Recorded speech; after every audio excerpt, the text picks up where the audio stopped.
All right, so we just got back. Car is washed for the most part. We noticed that it was going to start snowing, so we just cut it short, minimalized it, got rid of the salt and the nonsense. But now we just finished doing the video on the things that I love about my car and why I chose it as a daily. And why don't we get into the video on this thing, whatever this thing is right here.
And today we're going to kind of highlight some of those things that we work on and realistically touch base on his car and how it got here, how it started, and it almost didn't make it here. It almost didn't make it twice. Maybe 3.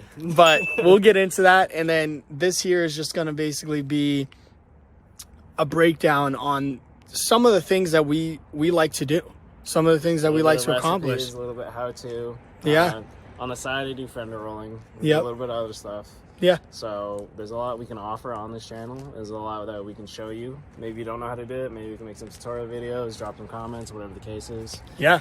Yeah, definitely. I mean, anything you guys want to see or any questions you may have about this car, definitely leave a comment about it because that's what we're here for. We want to show people that everyday people like myself, like Niko here, we can do this. We can build these cars and turn them into something that we like. So why don't we get into it? All right. So on the interior, we took this from the bug eye, I want to say. All of this plastic and such I got from my friend Nick. You'll see him and his son eventually in future videos or whatever the case is. So like you said, it's a 5-speed. Little like a stick. So what's going on up here? What do we got in this headliner? So this headliner came from the last one. Shut that off, maybe. But it's there's really no way to describe it, if I'll be honest with you. It's just triangles. I'd like to do some sort of bandana print next. But we got, so other than the headliner, we've got some WRX seats. These are from an 05 Paige and I bought a while ago. Yeah, we did. And we parted that out a little bit. Some of this other stuff, same from the black car. I got a little Apple CarPlay radio. Maybe I can show you guys. Creature comfort right there. Little creature comfort. We don't talk about this because I honestly lost this piece. I have no idea where it went. We're gonna get that squared away. We'll find some car with that. And maybe we'll get it from a parking lot. Who knows? Yeah, but we got a little Apple CarPlay in here. We got a little airlift control. I haven't found a spot where I want to put it yet, let alone get the mount for it. But that's that. We got the little cob that just reads everything I like to read, really. Which I think it's a great mounting location for that as well. I mean, you're talking out of your space. You can still access your radio, which, I mean, again, really clean radio. And when did you finish, or when do you say you finished this build? Like, really where you're comfortable where you are right now with the car? I think I don't think the finish word is ever a thing, to be honest with you. No matter what you say or do, you can still touch 99% of the car. There's something you can change with it. But I'm happy with the car as it sits right now. The only thing coming up next really is the whole supporting mods list for a bigger turbo, front mount, and then what else? There's something else. Huh? Tune maybe? Yeah, the tune. Tune's a thing. You definitely need that. Yeah. But unfortunately, I can't just justify going to get a tune for like $500 or whatever the case is right now. I only have a catless downpipe. That's about it. Which even still, it's an OTS tune to support me driving around. I don't drive like an animal all the time in this car, I'll be honest with you. Insert clip of him driving like an animal in this car.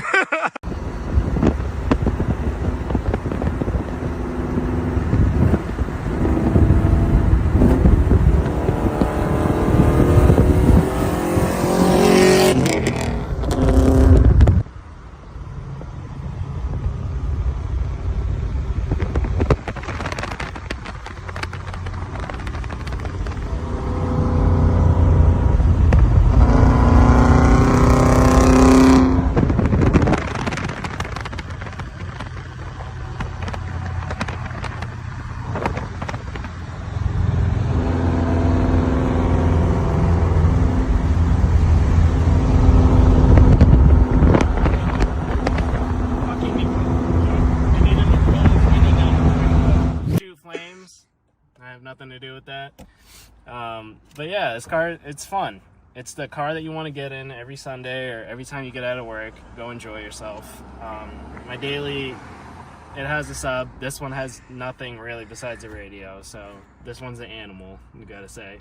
Yeah, on a follow-up video, we'll do a little daily review on Niko's daily and as to why he chose that one.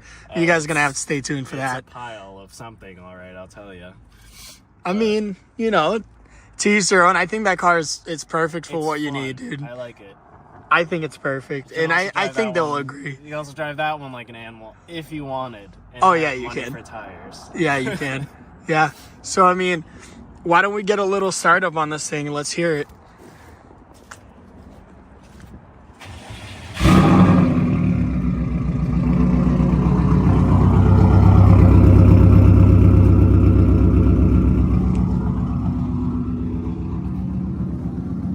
That really never gets old. That never gets old. So now, I mean, we're starting this thing up, but we just got back from the car wash and the thing is still screaming at us. It's still warm, which is funny. It's about 138 right there. So this is a warmed up sound of this car. I mean, really, I hope the video can portray to you guys how loud this thing is. I'm a quiet person myself, which is the funny part.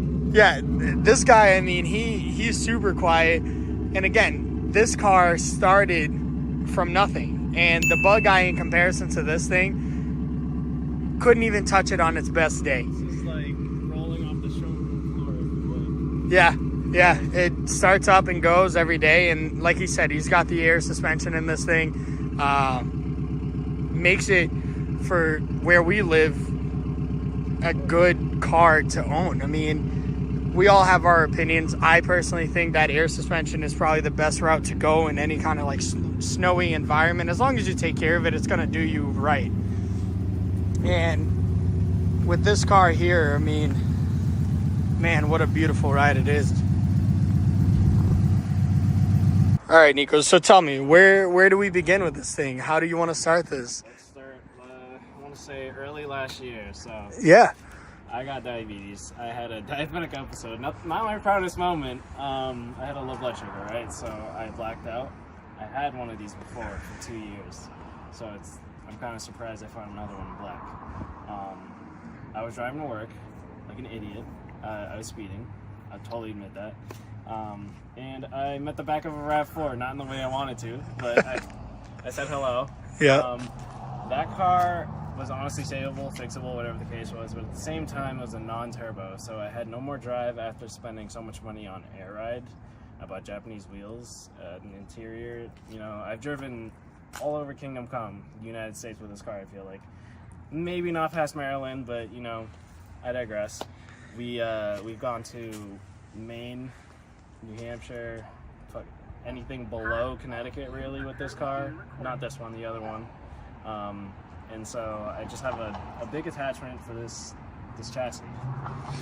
And what we're going to do too is, I mean, we'll include a clip on that car that he had. I mean, between the two cars, there's really not a lot of difference. I mean, these two cars, if you were to put them side by side, you wouldn't be able to tell the difference. Except for this one not having a dented roof, and then also kind of having an all-black car.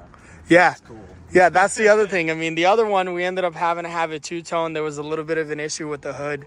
But, you know, we're getting there. So now tell me, we talked a little bit about it at the car wash when you met me over there, that this is basically a WRX in a tuxedo, right? That was the quote that we like to use. So what exactly makes this thing a WRX? What powers this? What gives it the characteristic of a WRX? Currently, I have a 205 in it.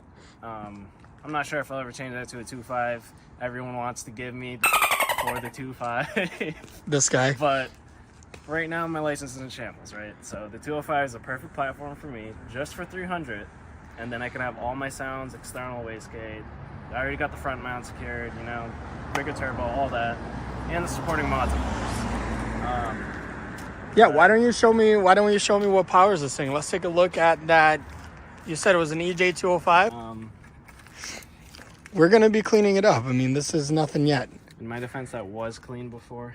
It was clean, promise. Yeah, so this is what? You said it's a 2.5, 2.0. 205, 2.0T. Yep. Stock turbo? Stock turbo TD04 over there. Nothing crazy, just a little HKS filter. A lot of you might like that, a lot of you might not. I'm a fan of it. I'm a fan of it. Drift, yeah. Yeah, that's like a good go style.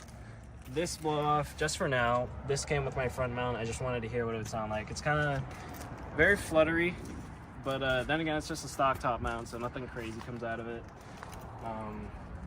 We took this whole drivetrain from the Bug-Eye WRX I had before. So yeah, we'll include a picture of that thing in here somewhere. That thing was clapped. Yeah, it was. So what we basically did, and what Niko was saying, right? So we started this project here with this car. He bought a Bug-Eye WRX, and that's something that he always wanted. He always wanted to get into the WRXs, hanging out with all of us and all of the boys and stuff. And we've always been around Subarus, and he came across this opportunity to buy this shell right here. For an adult Gino. Yeah, so you picked up the shell. It's majority of the shell is rust free. I mean, there's basically nothing underneath. The underneath is super clean and coated. So I mean, where we live right now, it doesn't look very bad. I mean, it's cold as heck. It's about 32 degrees outside right now when we're recording this video. But you know, for where we live, these cars live a very tough life. And I mean, the best and only example I can give on this chassis in particular is right here. And that's what's so impressive about this car, is that it's so clean, and it has a literal quarter-sized little rust spot. And where did you get this car? Where did you pick this thing up, man? I think it was in Pennsylvania. I can't remember the town exactly, but I got it from some guy that was doing part outs. So mind you, he had the SDI in the garage, and he had this and maybe another car, but he also had a 9.2. His was the 06 in red. The reds are a little bit more rare than mine, but this car was a steal for what I paid, what I did. I mean, all this stuff is reusable from the last car, which I'm doing. Yeah. Plus all the new stuff, the little goodies here and there too. Now, transplanting all of the stuff into this car from the Bug-Eye, right? So it was a 2002 WRX 3. So 2003 WRX wagon. What did it take for us to get to where we are right now? What did you have to do? Not monetary. I mean, financially, we know that these things are always going to be a money pit. But what do we have to do to this thing, man? We had to go look at one car, take a mental picture, come to the other car, put that picture there. That's the best way to describe it, but we did it. It took 3 months. It was a lot of long days, and it was difficult, honestly, in the garage. It's about 100 degrees in there. Yeah. It feels like. At least in the summer. We'll give you guys a garage tour here soon. Yeah, but it was a lot of long days, nights, whatever the case is, to get it to where it is. The last month was the best month of getting it to start. I'm an idiot, and I was missing a couple things plugged in. So I would try to crank it, and it wouldn't start. But that was a different story. I mean, we made light work of it really over time. I mean, 3 months to take an entire car apart and put it all back together into a different chassis. I mean, that's something to be proud of, right? So I didn't do it by myself. A lot of people will swipe up on my stuff and say, wow, I'm so proud you did this. You did this all by yourself. And I'm like, I just used my hands, and I had my friends as brains. Like, I didn't have any of this to do by myself. It's something I've always wanted to do as a bucket list, and losing the car that I spent so much time and learned so much on, the last one, I just needed a replacement for sure. Yeah, and I feel like you got that. So tell me, a few things that you moved over from the last car. What do we got going on here? So I saved the bumper from my last car, the hatch, the taillights, all the doors, a majority of the interior, little legal tube, not legal. Yeah, he's got a nice straight blast pipe here. Doesn't protrude too much, so, you know, it's not going to kill anybody's ankles. But, I mean, tell me a bit about this diffuser here. I mean, this thing looks pretty nifty. What do we got? So this is from Contender. A lot of people ask me where I get it. What is it? Where, you know, everything about it. Just go on Instagram, it's Contender. Maybe I'll put it on the screen if I can. It's made of some sort of thick plastic. Easily crackable, though. I'd like to redo this in metal eventually. And you said the hatch came from the car as well. Was that decal there before? Yeah, that has been on there for about 3 years. Yeah. Tint, I want to say about 2 years on all windows. I had to redo the corners, but that's about it. Yeah, so the doors, I mean, the doors you swapped over from the other one as well, right? Yeah, so, I mean, from the shell that you had originally that got into the accident, and again, we're going to include a video of that car and maybe do a little highlight reel of that car as well and what got him here. But basically, when Niko grabbed this shell here, it had no doors, it had no rear hatch, no hood, no pedals, no wiring. This thing had nothing. The only thing it had was struts and wheels. That's pretty much it. I mean, And some of the Who's